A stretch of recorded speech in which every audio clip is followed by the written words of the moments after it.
Michelle with Michelle Loves Books. Welcome back to my channel. This video is about my initial reactions as I read through the first book in the Court of Thorns and Roses trilogy by Sara J Maas. I was so excited to do this video because this is my favorite way to talk about books, being able to gush about characters and events throughout the story. It was so much fun capturing my first reactions while it was still fresh in my mind, and I think it's a great way to document those feelings. Watching these videos in the future, I can kind of compare how I felt about it. Even weeks later, when I started editing the video, there were things about the story that I had already forgotten. But this was my first attempt at this style of video. It didn't exactly come out how I expected. There was a point where I thought I would never get this video done and contemplated not even going through with it. I was really torn between doing a chapter to chapter update or periodic updates. I start the video out with a chapter to chapter update. There are so many chapters that was a little excessive, so then I ended up reading a chunk of the book and then updated then, which I think was a much better method. So please don't judge.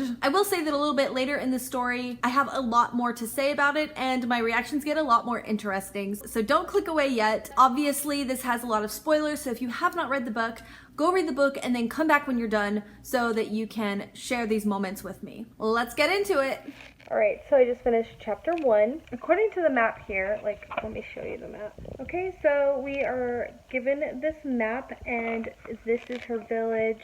I guess it says Feyre's village, so I'm assuming that our main character is Feyre. So far the book is really dark, and what we know about the main character is that she lives in a village in the mortal world. Fairies are living, I guess, beyond the wall, according to the map that's in the front of the book. They also are not, fairies not really a secret here. Our main character is an artist.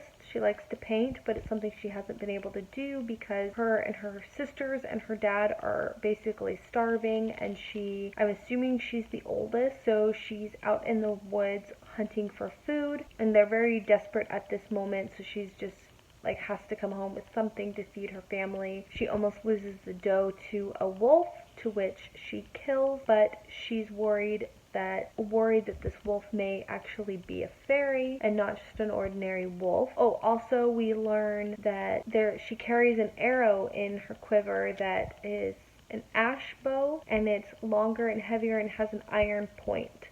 So fairies in this world, they don't like iron, and I guess wood from ash trees. I guess fairies can make themselves heal, and the ash makes it so they can't heal. Obviously this is a fairy book. Chapter 2, part 1. Feyre is the main character. We meet her family. Oh my goodness. Her sisters are awful. Her dad, I guess I can understand. In chapter 1 she does say, says something about her sisters getting married off and it'd be just her and her dad. So we find out that her mother died. We don't know what she died of yet, and apparently they used to be wealthy. A bad investment happened and now they are really poor. Her sisters obviously resent her dad for whatever happened. Definitely feel like Feyre is not really happy, but I don't think she's resentful for what happened. She's resentful that her sisters are so awful. So her sisters' names are Nesta and Elaine are her sisters. Now Nesta just seems like an outright bitch.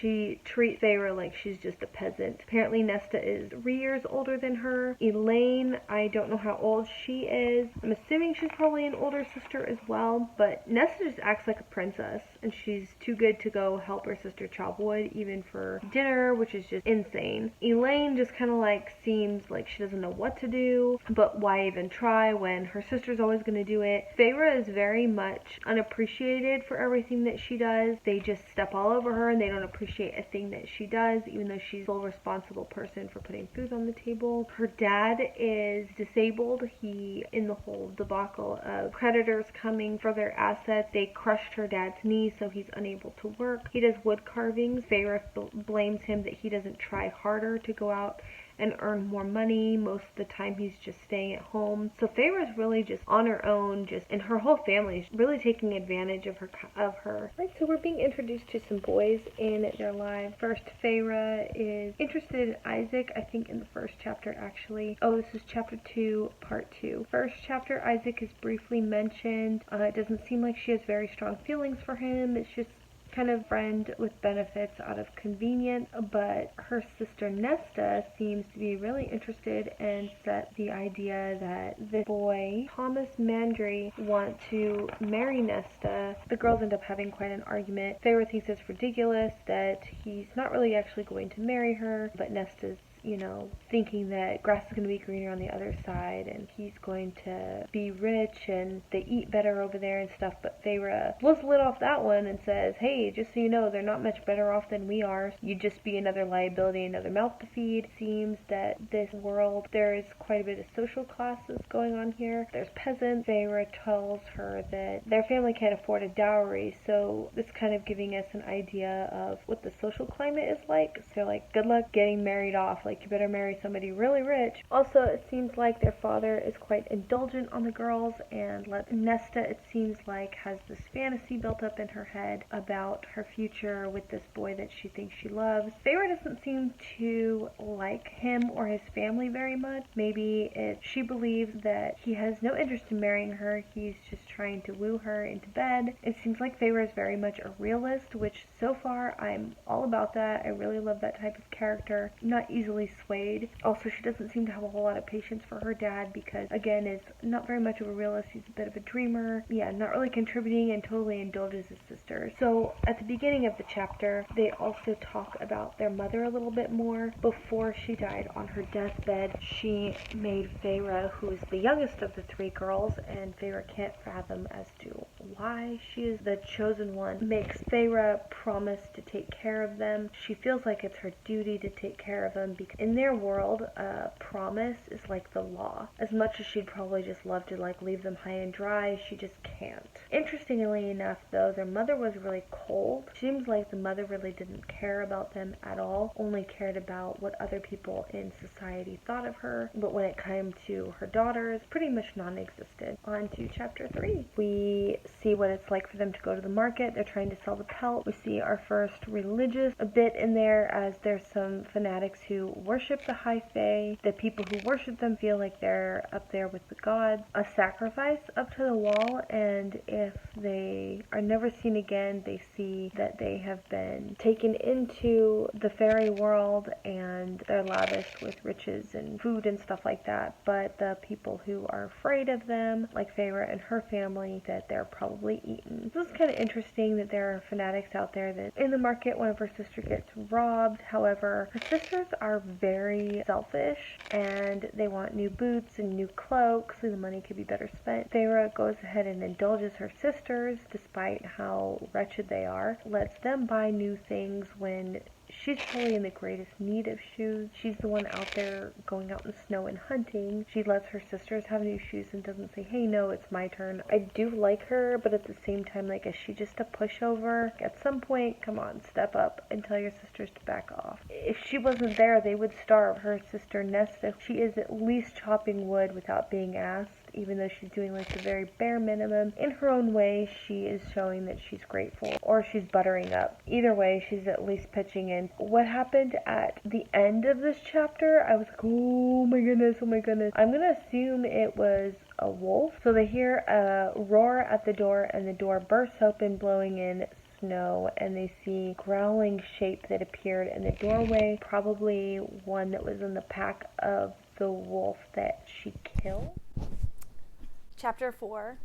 Oh my gosh. First of all, I totally see the connection, Beauty and the Beast scenario happening. So this monster just like tore down their door. It was a dog, lion, beast kind of creature. So obviously a fairy, and he's looking for the wolf that she had killed, his friend. He reminds her about this treaty, and apparently all the humans are taught this treaty as kids in school of a life for a life. So she killed one of theirs, and they get her life as a payment. She can either die now, or she can go the fairy world. She chooses to go there with hopes that she can escape one day. She is leaving her family, who has depended on her for survival. Either way, if she had died then or if she was just taken captive, they would be left to fend for themselves. She was kind of giving them a rundown of where they should hunt. Talked to her friend Isaac to teach him how to hunt. The humans grown up fearing fairies for good reason. They've done a lot of terrible things to them. Creature has come in and said, you humans think that we're so bad, like you have this horrible outlook on us, but like you killed my friend. So I'm wondering if we're gonna see a whole new side of fairy, that they're not all horrible. So she's like, so I'm gonna go over there, and then what do I do? And he says, well, you can come live on my lands. First, she's really worried about what living with him meant, if the treaty says that fairies are not allowed to take slaves. You know, all very good things to think about. So far, I really like that Sara J Maas put all of her woes into the story. I noticed that with other stories I've read, like, it doesn't really go into that. All of a sudden, this thing just happens to them, and they're like, oh, okay, this is my life. She tries to ask his name. He gets upset and just wonders, why would it even matter to a human? She's thinking, oh, if I'm gonna be living with you, like, shouldn't I know what to call you? He puts her under a spell, knocks her out for 2 days until they got to the gate. So chapter 6, we're about to go into Corinthian. Okay, chapter 6. He has just brought her to his mansion. He lives in this huge house. She's contemplating trying to escape. He takes her into this huge dining hall that's got a huge feast. She refuses because as she was growing up, they had rhymes and songs that told human people cannot eat fairy food or you'll always be their slave. It's like, well, why aren't you gonna eat? And she says, well, it's not safe. He's just kind of like, stupid human, you can eat the food, really? It's like he's starting to see how humans see them. Oh, so then somebody else who lives at the house walks into the room, can't believe that this scrawny little girl took down the wolf. Not really impressed, but this is ridiculous. The captor, we still don't know his name yet. The other guy's name is Lucian, and he's got red hair. The beast has golden hair, so he's blonde. He's blonde, just say blonde. Somebody else at the house, Alice, goes to show her to her room. She hears a conversation between Lucian, and it has to be the captor. Lucian's talking to him about how she's just a burden and she's not going to talk to you or anything. Puts his foot down and says she's going to stay. I'm kind of sensing some kindness here because I don't think it's his mission to her, because he says the place she had been living before was hell enough. He's got like some empathy for her, and he could overhear the whole conversation. So when he went to go get her, he let her pack up some things, and she was talking to her family about what they can eat, how to survive, and how to get food without her there. So good. I had to stop right in the middle. Alright, so she's been sent to her room to shower up and bathe. They had people wash her, do her hair, and they put out a frilly gown for her. They didn't say gown exactly, they just said this like colorful dress. So I can only imagine what that might look like. They didn't go into a whole lot of detail what it looked like. So I don't know if it's like modern looking or this fairy tale looking or Disney movie looking thing. She's just like, I've never worn a dress and I'm not about to start now. And she just won her old clothes, but they like fell apart in the wash, so she can't wear them. They did find her pants and a shirt. They call it a tunic, so I guess it's kind of, so maybe it's more of like a long shirt? I don't know. I'm gonna take a break here and go get some food. We're gonna start chapter 7. I forgot to say, so he was like this beast, and he brought her into the house and showed her into the dining room, and then as he's going to sit down at the end of the table, he switches into a different form that looks like a man. Also, he's wearing a mask, and so does Lucian and everybody in the house. At the end of the chapter, Alice warns her it'd be in her best interest just to keep her head down, even though the master of the house is showing her mercy. Other people in the house who are going to be upset that she took down Elias or something, the wolf. It's not just the master that she'd have to worry about like picking on her. It'd be other people because they're like fae and she's a human. And I'm kind of wondering, maybe Alice doesn't like her either, especially since maybe she used to look after him when he was living there. Lucian kind of says, oh well, that's a nice replacement for him. Wow, I wasn't even talking into the mic, so I don't know if any of that got heard. When this beast turns into a man, she recognizes him as a high fae. And earlier in the book, there's the creatures that are fae, but then high faes are the ones you really have to be afraid of because they're really ruthless and they're like really, really scary. I guess we'll see how that plays out. But I also don't understand how she distinguished them as high fae, except for maybe the fact that they can look like men. That's the only reason I can think so far with the information I've been given. So Hey, alright, so it is the 15th. It's the 15th. Don't even mind my face right now. I am going to do my makeup while we talk about Court of Thorns and Roses. Where did we leave off? I was up till 5:30 in the morning reading last night. I was so into this book. The last time we updated, it's kind of softened her up towards... So, Feyre, what can I say about Feyre? Honestly, I don't want to be too critical because I am enjoying the book. First off, what I don't like is Feyre's personality seems to kind of shifted. From the second she put on the first dress, I was like, oh no. I mean, it's okay for her to like wear dresses and stuff, but like, oh, I totally missed so much. See, this is what I get for like not doing my chapter to chapter updates. Tamlin also goes and shows more kindness towards her and gets her paints, and she like really loves to paint, which is really cool. But then like everything on her mind was just really lengthy descriptions of like color, and she never used to think that way. That wasn't like her headspace. This is a different kind of Feyre, which is cool, you know. Art moves people that way, I guess. Quite lyrical moments, but I don't know why. Just like... So then she's like, you mean my family's taken care of? I get to just sit here and paint all day. And like, I don't know, something about her initial character that I really liked just got lost. I mean, I guess it's justified seeing as how like she only hunted to survive, really. It was more of necessity. So I guess that's okay. I mean, she doesn't have to be the tough as nails girl that she was required to be living back home in the mortal world. It's also justified that she's like falling for Tamlin because he is really kind to her when he doesn't need to be. He saved her life, which brings people together. Oh, okay. So just as she's starting to soften up towards him and she starts like kind of falling for him, they have like a moment between them. I don't know about the time frame. The time frame seems a little too quick to me.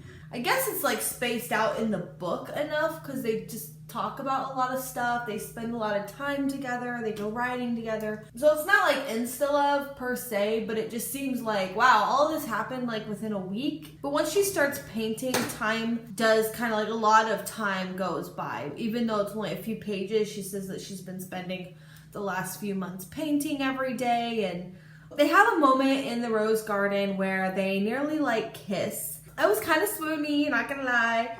Then he gets like all, okay, well there's this like crazy fairy event, you can't come, it's very fairy. He doesn't tell her what fairy means, and I guess it is kind of awkward because it's like basically a big orgy.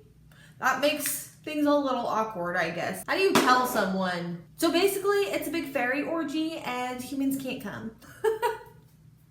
But the point is, if characters would like just be like, hey, so here's what's up. It'd be very dangerous for you to come. I know you're gonna be curious because you're Feyre, you're stubborn, you don't listen to orders, and you're gonna come try to figure out what it is because obviously you wanna know. I'm just gonna tell you what it is and we'll save ourselves all this trouble. But then we wouldn't have really crazy conflict. So they have to be all mysterious. Why everyone's dressing up and like there's bonfires and music, and she's like, I want to go to the party, I want to have fun too. What the hell, humans can't come, this isn't fair.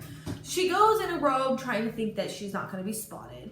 Of course, fairies can smell humans.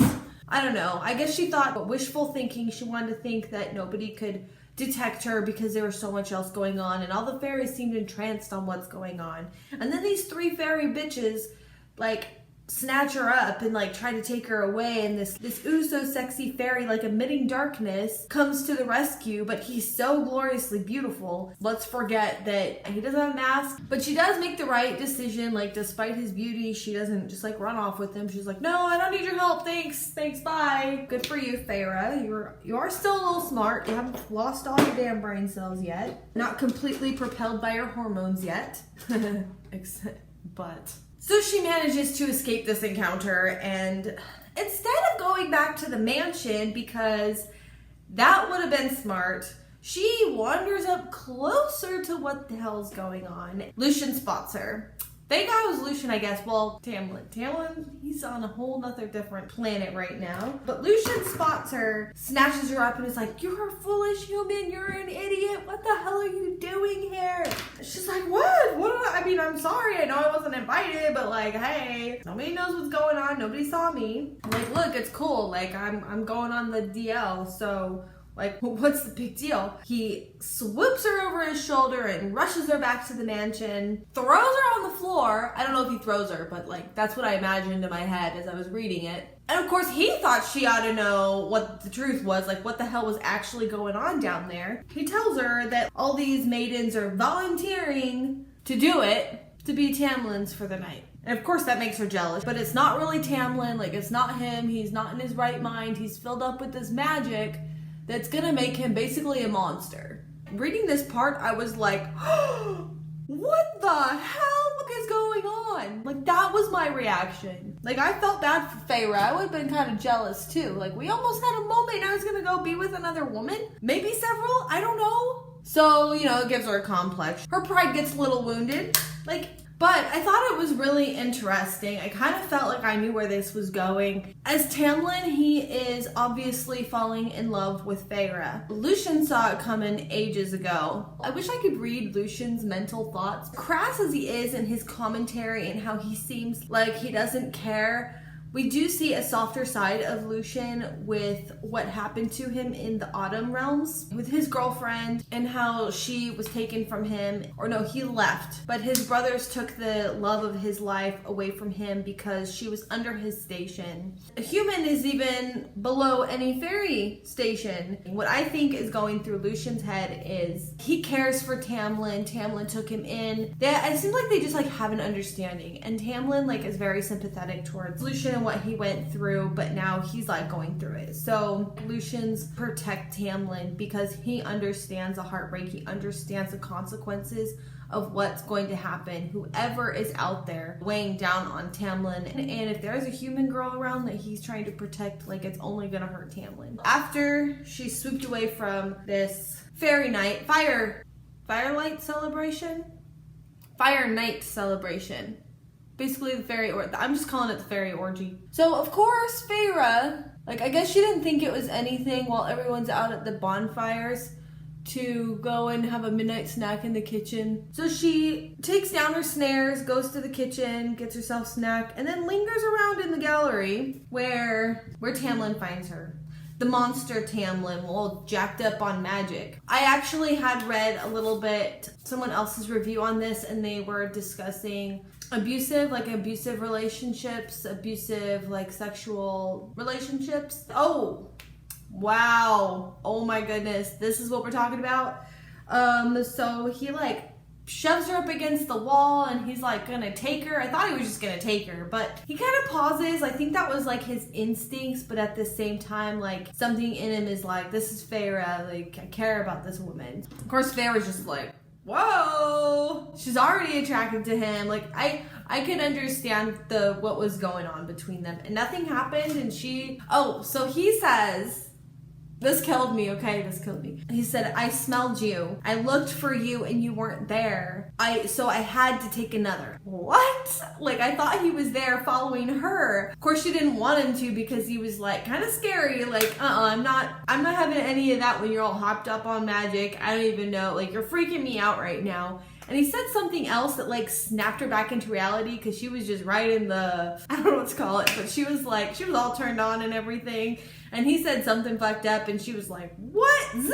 And like pushes him away, slaps him in the face, and runs back to her room. I was like, okay, good. Like she doesn't just like go for it when he's being a creep, and she stands up for herself, says, back the fuck off. Oh, okay. So he bites her. He fucking bites her.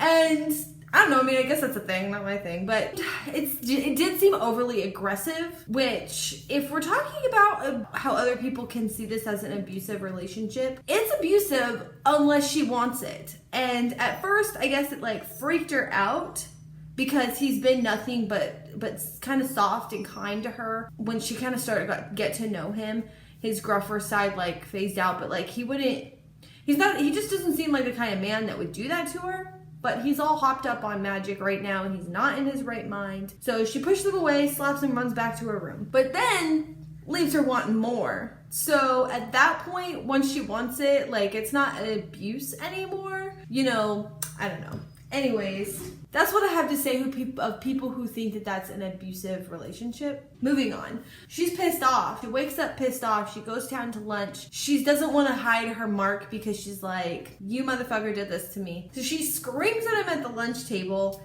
and takes off. So I thought that was funny too. Like, she apologized for getting angry, which I don't quite understand why she apologized, except maybe she wasn't actually that angry about it.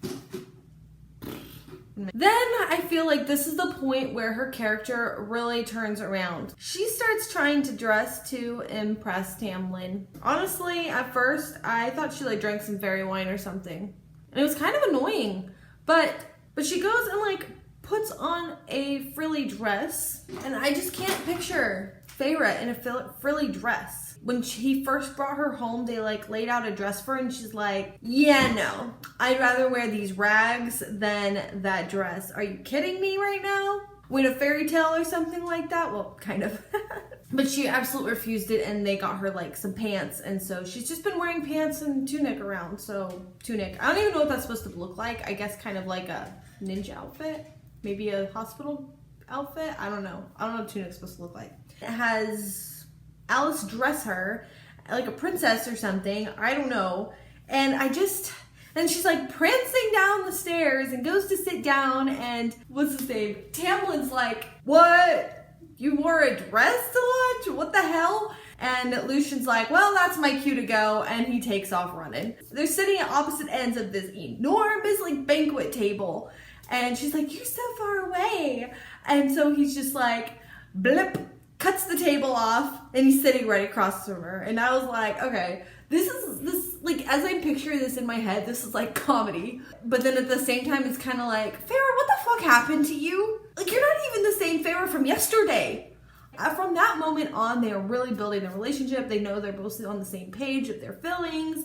And they're hanging out all the time. And then there's another celebration, the summer solstice celebration. But she's invited to that one. I'm like, really? After last time, I was kind of like, they leave you wondering for a few pages, like, oh, she's invited this time? Like, does he want to make sure that, like, he can ravish her at this one? And Lucian kind of, like, laughs. He's like, no, this one's just a party, sweetheart. And then they're kind of, like, playing, like, but I know you wished it was more. But either way, like, she has to, like, wear a dress and, like, garland, which is cool because she's going to, like, a fairy party, and Alice dressed her that time, so she didn't, like, choose to wear that dress, but she was just like, woo, la la la. And then Lucian tells her, do not drink the fairy wine. Do not drink it. Okay, maybe she knew that he was telling the truth. He wasn't trying to, like, mess with her mind or anything. He's just like, don't drink the fairy wine. Like, you do not want to drink the fairy wine. But I want to let my hair down. Blah, blah, blah, blah, blah, blah. So, oh my God.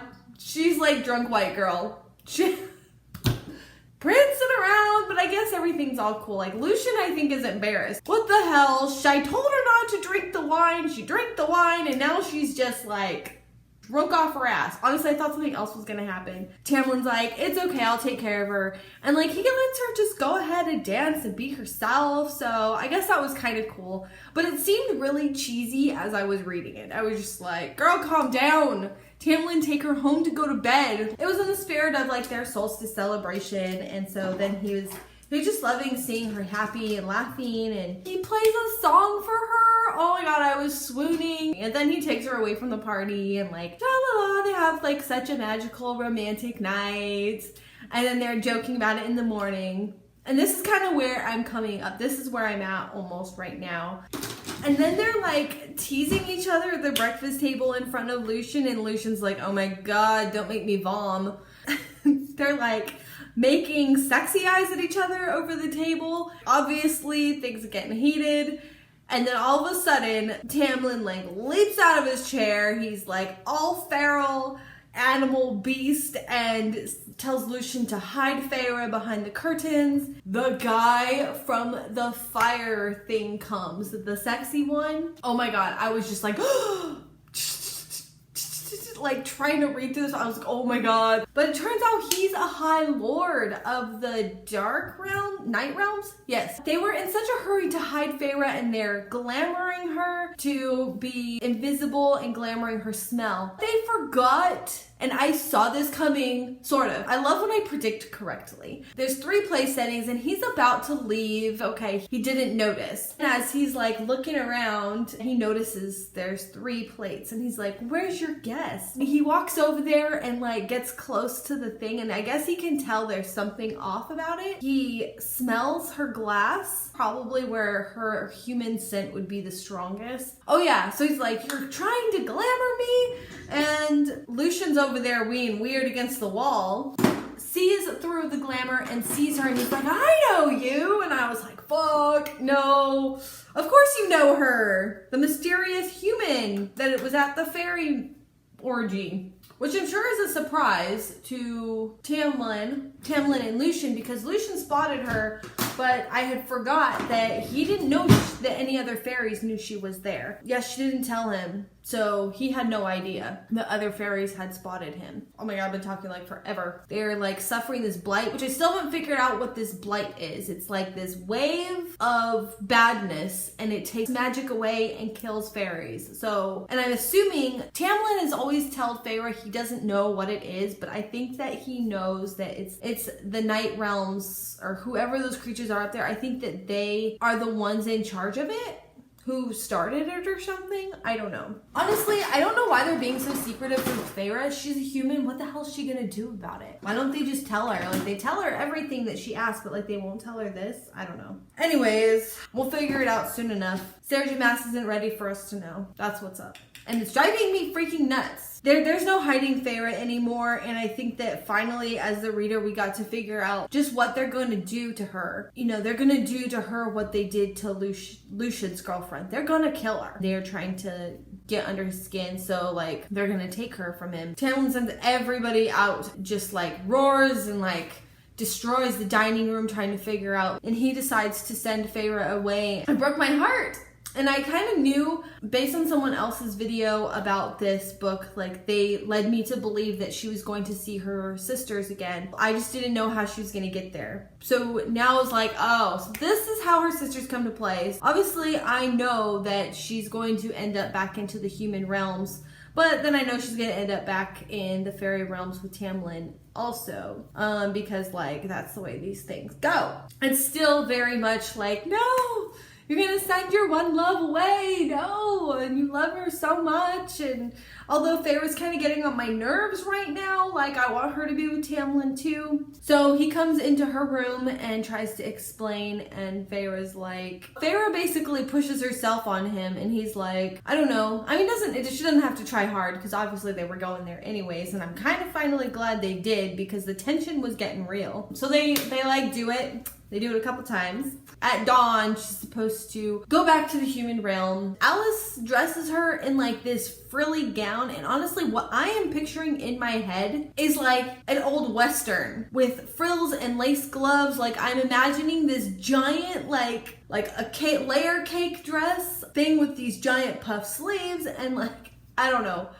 Hey there, post-editing self here. So I'm going to insert a picture here of a dress that I found. It's a Victorian style, very frilly, very lacy, and the colors reminds me of the Disney Beauty and the Beast, what Belle was wearing. I mean, I guess dresses are okay, but it's the way that this dress looks to me in my head from reading. This dress on the cover, that is cool. I like that dress. And that's where I'm at. That's where I left off. I had not anticipated on recording right now, so I don't have my tablet that I normally record on, so I hope that the sound on this video is not horrible. Originally, I had done the ending as a voice note, but I have since lost that bit of footage, so I'm having to redo it. I feel like it has to be done in order to complete the video, because you can't just like skip the whole ending part. I'm gonna try to do my best, go over what happens at the end of the book. I feel like it's not as authentic because I'm already 200 pages into the next book. I already know what's gonna happen. He sends her back to the mortal world, promises that he will see her again one day, but she knows in her heart that that day may never come. So she's extremely sad and distraught, but she is excited to see her family. Oh, no, something else happens. Something else happens before that. Is it before that? Yes. So he's asking who she is, and she knows better than to give him her name. She gives him a name of a girl who used to live in the human world. So when she goes back to the human world, she finds out that Tamlin was good on his word. He took care of her family, set them up nice. The ship that had been lost with all of the goods that her father lost, which spiraled them down into being poor, it was miraculously found. And so now they're rich again, and they have this big fancy house, and her sisters are just ecstatic, especially Nesta being who she is. But when she also goes back, she also finds out that her family is under the impression that she was just taking care of a sick aunt for all this time. But something's just kind of not quite adding up, and so Feyre just goes along with the story and is like, oh, okay, so, what else did you hear? Because she didn't get the full story of what story they were told. So she's just kind of having to figure it out and go along with the story. Her sister, Nesta, keeps looking at her weird, and it finally comes out that Nesta doesn't believe a damn bit of it, but she doesn't know what happened because she investigated the tale that she was at this sick aunt's house, and she said before she even got there, for whatever reason, she turned around. So she knew there was some sort of magic being played on her. And Feyre says, well, I sent you a bunch of letters, but none of them arrived. I just really love this point because when we first meet her sisters, or actually her whole family is just miserable, especially Nesta. But I really liked that they got to sit down and talk, and Feyre tells Nesta everything, and they just have such a good sisterly bonding, and they work through all their problems that they had, and we really get a look at Nesta's motivations for why she was the way that she was, and now I really like Nesta. And you just kind of start to accept Nesta for who she is, but also see that she might not wear it on her sleeve and show that she cares, but she deeply cares about Feyre. It was really good to see that. The girl's name that she dropped to Rhysand is dead, and so is her entire family. They were going to find her family and found that Feyre had lied. She feels guilt. Their death is on her hands. I don't know why she didn't just create a random name. I think it was for the purpose to show how serious they were, and it wasn't just an empty threat. This threat has gotten real. Her sister's like, okay, well, you need to go. You need to go take care of your stuff over there. Don't worry about us. We're good. We've got what we need. She gets out of her dress and puts on her riding gear and gets some weapons, gets on a horse, takes off back to the spring court to Tamlin's house, where it is empty. I think it was Alice who was left behind, tells her what happened to Tamlin and tells her she's foolish and she needs to go back home and not worry about it. And she's like, no, I can't do that. I'm in love with Tamlin. Goes into the night court, guns blazing, and what she comes to find is Amaranth, and she's the big bad in this story. Tamlin is on her right arm. Tamlin just pretends like he doesn't even know her. What else she finds is the girl whose name she dropped is on display being tortured, and that is some sick shit. They have obviously tortured her to death. Her body just stays there forever and is rotting, and it's horrible. I still don't know what her fairy gift is, except for being a royal bitch. She's got this weird ring with an eyeball in it that rotates around. Like I said, this sucked that it's not fresh on my mind. But this human betrayed the fairies, and so that's why she hates humans. And it's actually kind of understandable, even if she's crazy about how she handles her anger. Oh, Tamlin just pretends like he doesn't even see her, doesn't acknowledge her. A lot of people feel like it's a really douchey move. He's trying to make sure that Amaranth doesn't see that she means anything to him, because he'll just make it worse for both of them and torture her more and make him watch. Without a doubt, kill her in front of him in the worst possible way. So I get it, and it's understandable, and he's just kind of caught between a rock and a hard place. She makes a bargain with Amaranth. So Amaranth likes games. She'll be given one trial per month, and if she passes the trial, then she can have Tamlin back. Or she can have him back immediately if she can solve her riddle. She's not given the first trial for a good couple of weeks. In the meantime, she's left in a cell with nothing. Yeah, something happened to her. She got seriously injured, got a cut on her arm, I think. So Lucian goes in to secretly go see her and heals her arm. Obviously, people noticed, so he was unable to go see her again. She has her first trial, which, yes, the worm is the first trial. She's basically stuck in a mud pit with this fairy worm creature that has these rows and rows and rows of teeth will like eat her, and she like so cleverly, she like outwits this worm, and it was so fantastic. I love trials, I love games, stuff like that. She gets further injured. She's about to freaking die. She's got an infection festering in her arm. Lucian hasn't come to see her. She's getting sicker and sicker. Rysand finally shows up, heals her. She has to make a deal with him that if she wants to live, if and when they get out of this, she will go to the night court and give him 1 week a month of her time. But she's like on her freaking deathbed, so of course she agrees. So he heals her right up, and she gets this tattoo all over her arm and a tattoo of an eye on the palm of her hand. And she's like, what the hell? Like, you tattooed me too? So now her deal with Rysand is like all over her body. Amaranth is pissed off about that too, so he was punished for that mistake. So he cashes in on one of his weeks, that like I think right away, and he uses it to be a complete and utter skeezy douchebag. His people, they're like shadow people. They basically let her out of her cell and paint her body, dress her in this really skanky outfit that barely covers anything. Rysand takes her out in front of everybody, feeds her fairy wine, and so she's drunk off her ass, doesn't know what the hell's going on, can't remember anything that she does, but she does know that she's dancing with Rysand. He's making her like dance for everybody, but this paint actually will show handprints, so wherever she's been touched, and then she goes back to her cell, and when she wakes up in the morning, at least there's no other paint missing other places to insinuate that anything else happened, unconsensual sex or something like that. But it's still very degrading and like embarrassing, and I just feel so bad for her. Like, I freaking hate Rysand. He's so gross, right? Oh, and he does that for his entire week. Her second trial comes along. She's expected to read in order to solve it, but she can't read. She's totally illiterate. Rysand starts talking to her. She realizes that through their bond, the eye tattoo, he can get inside her head and talk to her, and vice versa. Now they have like this bond.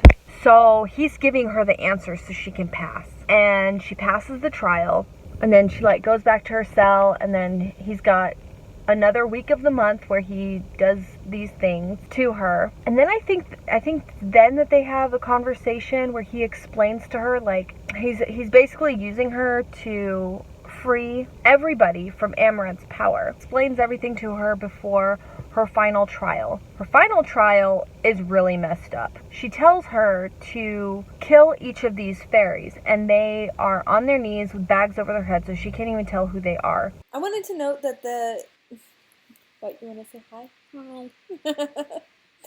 Amaranth's trials that she's giving Feyre is to illustrate to all the fairies that humans are ruthless and they hate fairies. Even though she's not exactly giving her a choice, and it's really stupid, convoluted. Rysand, I guess, is like telling her through the bond, just go ahead and do it. And she's not just thinking about Tamlin and herself, she's thinking about everybody now. She has the weight of everybody's freedom on her shoulders now if she can complete this task, or she can try to figure out the riddle, which she can't figure out. So they take the bag off the first person's head right before she's about to go ahead and just stab them and not know who they are. I forget exactly who each person was. The last one is Tamlin. She's like, what kind of convoluted shit is this? I mean, how poetic is that?